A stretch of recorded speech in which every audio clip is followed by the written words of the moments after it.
बिनते सलीम टंडो आदम पाकिस्तान से, अगर शौहर रात देर तक दोस्तों के साथ घूमे फिरे और अक्सर दोस्तों के साथ रातें बाहर गुजारे तो क्या बीवी का इस बात पर झगड़ा करना जायज़ है? और अगर बीवी ऐसे दोस्तों से दोस्ती ख़त्म करने को कहे तो इसका क्या ये मुतालबा जायज़ होगा?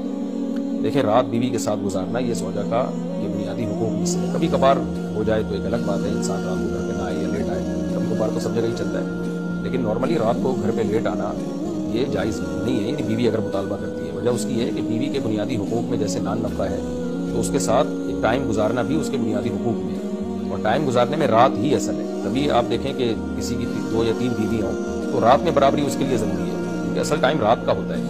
तो दिन में तो इंसान कामों में मशगूल होता है, घर तो होता ही वो है ना जिसमें रात को इंसान इसलिए करे। तो इसलिए अगर शौहर देर तक दोस्तों के साथ घूमता फिरता है और रात बीवी के साथ नहीं गुजारता तो फिर बीवी का उस पर इस बात पे उसका मुतालबा करना और झगड़ा करना जायज़ है। शौहर को चाहिए कि वो उसको टाइम दे, अपनी ज़ौजा को दिन में दोस्तों को टाइम दे।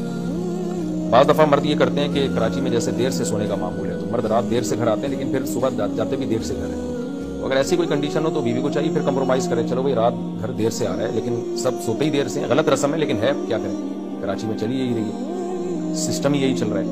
तो अगर ऐसी कंडीशन में वो रात देर से घर आता है तो फिर सुबह आपके साथ टाइम गुजारता है फजर के बाद, यानी वो जो रात को तलाफी हुई थी वो दिन में पूरी कर लेता है। रात को जो नुकसान हुआ था टाइम पे नहीं आया तो वो दिन में उसकी तलाफी कर लेता है।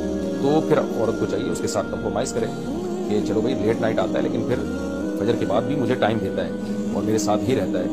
और क्योंकि कराची में तो फजर के बाद का वक्त भी रात में ही शुमार होने लगा है, इतना गलत सिस्टम यहाँ चल गया है। मुझे नहीं पता आप कराची से कहाँ से, तो अगर किसी ऐसी जगह जहाँ रातों को देर से सोने का मामूल है तो वहाँ अगर शौहर फजर की बाद भी बीवी के साथ टाइम गुजार ले और वो तलाफी कर ले तो फिर जो है बीवी को ज़्यादा उस पर झगड़ा नहीं करना चाहिए। लेकिन नॉर्मली जहाँ रातों को लोग टाइम पे सो जाते हैं तो वहाँ फिर रात ही को। अशरा यासीन खान इंडिया से, हम जॉइंट फैमिली में रहते हैं। मेरे जेठ ने हिंदू लड़की से शादी की है, निकाह के वक्त इसको इस्लाम कबूल करवाया लेकिन सिर्फ घर वालों को दिखाने के लिए। इनकी बीवी शादी के बाद भी हिंदू मजहब पर कायम है, अब वो हामिला है, हम एक घर में रहते हैं, हमारे लिए क्या हुक्म है? देखिए, अगर उसने इस्लाम कबूल किया है तो फिर दिल की नीयत पे शक करना कि दिल से कबूल नहीं किया, दिखलावे के लिए किया है, हम तो इसके मुकल्लफ नहीं है। जो भी कलमा पढ़ के इस्लाम का ऐलान करे हम तो शरन इसके पाबंद हैं कि उसको मुसलमान समझें। तो अलबत्ता अगर इसमें आपने बाद में वाज़ेह अलामतें देखी हैं कि शादी के बाद भी हिंदू मज़हब पर कायम है, आपने कहा, तो क्या दलील है आपके पास? अगर वो मुंह से कहती हैं कि मैं हिंदू हूँ या बाकायदा मंदिर में जाके इबादत करती हैं तो फिर तो ये 100% हिंदू है। तो ऐसी सूरत में फिर ये निकाह नहीं हुआ। वो प्रेग्नेंट हो या ना हो इससे कोई फ़र्क नहीं पड़ता, लेकिन ये निकाह नहीं हुआ। फिर घर वालों को चाहिए उनका बाइकआउट करें, क्योंकि मुसलमान का किसी गैर मुस्लिम से, यानी हिंदू सिख वगैरह से निकाह नहीं होता, ना मुसलमान मर्द का ना मुसलमान औरत का। सिर्फ यहूद और नसारा ऐसे हैं कि मुसलमान मर्द तो उनकी औरतों से निकाह हो जाते हैं, उसके अलावा ये निकाह शरन का लदम है। ये बहुत बड़ा जुर्म है, लेकिन आप एक दफ़ा उनको बता दें और उनसे ताल्लुक़ छोड़ दें। आप मान जाएं ठीक है, नहीं माने तो फिर ये आपका मसला नहीं है, क्योंकि आप तो उस घर के मालिका नहीं हैं। तो उस घर के जो मालिक हैं वो तो सरबरा हैं या जो भी जेठ तो वैसे भी बड़ा होता है उम्र में। तो आप फिर अपना घर ख़राब करने की कोशिश ना करें, आप बस उनसे रिजर्व हो जाएं, उनसे ताल्लुक़ है ना। वैसे भी जेठ तो शरन नामहरम ही होता है, तो उसकी वाइफ से भी आप ताल्लुक़ ना रखें। अगर मियाँ बीवी ज़िंदगी में ही ये वसीयत दें कि हम दोनों को एक ही कब्र में दफनाया जाए तो क्या इनको एक ही कब्र में दफनाना जायज़ है? भाई, मैयत का इकराम ये है कि हर मैयत को अलग अलग कब्र में दफनाया जाए, और ये ऐसा इकराम है कि मैयत ये अपना इकराम खुद ख़त्म नहीं कर सकती। यानी कोई अगर मिसाल के तौर पर ये कहे कि मुझे दफनाया ही ना जाए या मुझे कफन न दिया जाए, आम शलवार कमीज़ में दफनाया जाए, तो ये वसीयत का लदम है, क्योंकि हमें मैयत के इकराम का हुक्म है।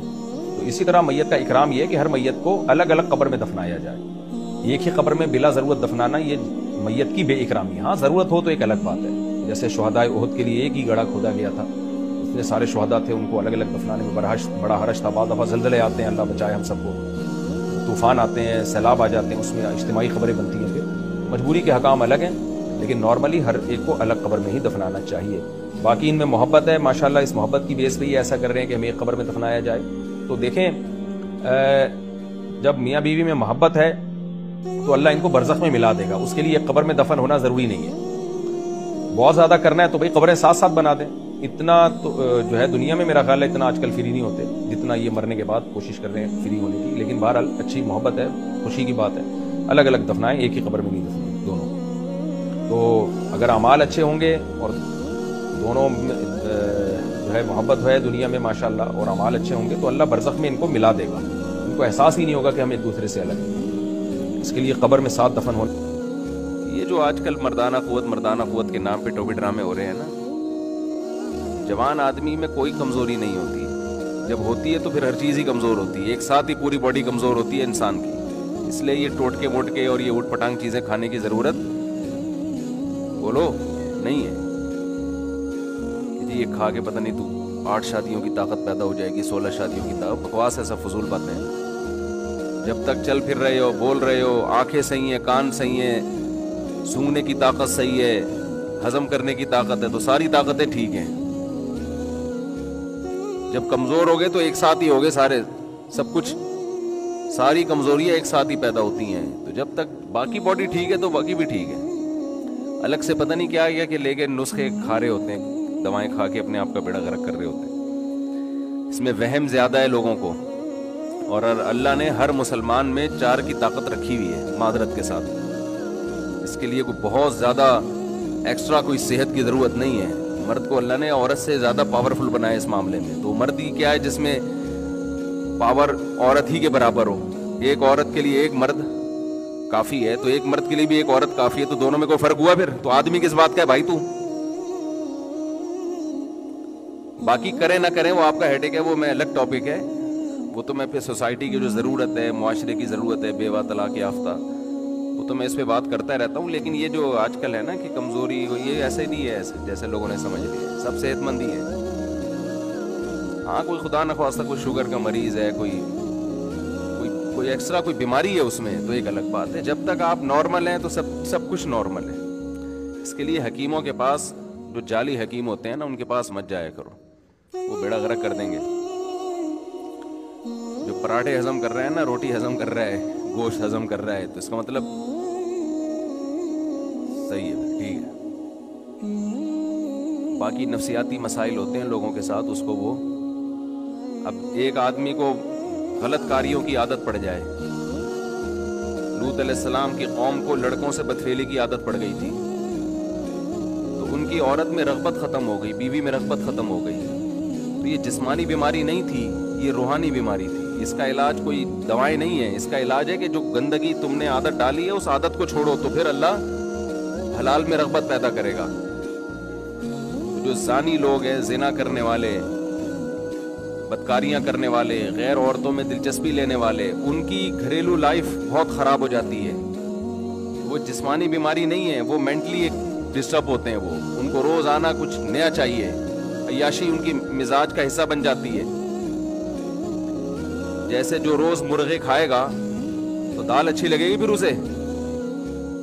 بیلنس ہے نا، کبھی مرغا کھا لیا، کبھی دال کھا لی. اب آپ روزانہ ہی مرغے پھوڑتے رہو گے تو مر جاؤ گے آپ. تو حلال میں اللہ نے اعتدال رکھا ہے، حرام میں اعتدال نہیں ہوتا. جو حرام کی طرف جاتے ہیں نا، زنا کرتے ہیں، تو وہاں سے تو بور ہوتے ہیں، لیکن گھریلو لائف ان کی برباد. بے حیائی کا سب سے بڑا اثر یہ پڑتا ہے کہ اس کی اپنی جو بیوی بچوں کی زندگی ایک وہ تباہ و برباد ہوتی ہے. اور کتنے برے اثرات بچوں کو جب پتہ چلتا ہے ہمارا باپ ایسا ہے، بچوں کے دل میں باپ کی عظمت نہیں رہتی ہے. آپ کہتے ہیں نہ رہے عظمت تو کیا ہوگا؟ بھائی آگے آپ کا بڑھاپا بھی آ رہا ہے. ابھی اولاد کو آپ کی ضرورت ہے، کل آپ کو اولاد کی ضرورت ہے، اور بہت جلد ہے. بڑھاپا کوئی ٹائم نہیں لگتا. کراچی میں تو اور جلدی آتا ہے. جو غذائیں کھا رہے ہیں نا، یہ جو حدیث میں آتا ہے نا، جوانی کو بڑھاپے سے پہلے غنیمت سمجھو، تو یہ صحابہ کے بڑھاپے کی بات ہو رہی ہے. ہم لوگ کا جو ہے بہت جلدی آ جاتا ہے. ہمیں تو ابھی سے غنیمت سمجھنا شروع کر دینا چاہیے.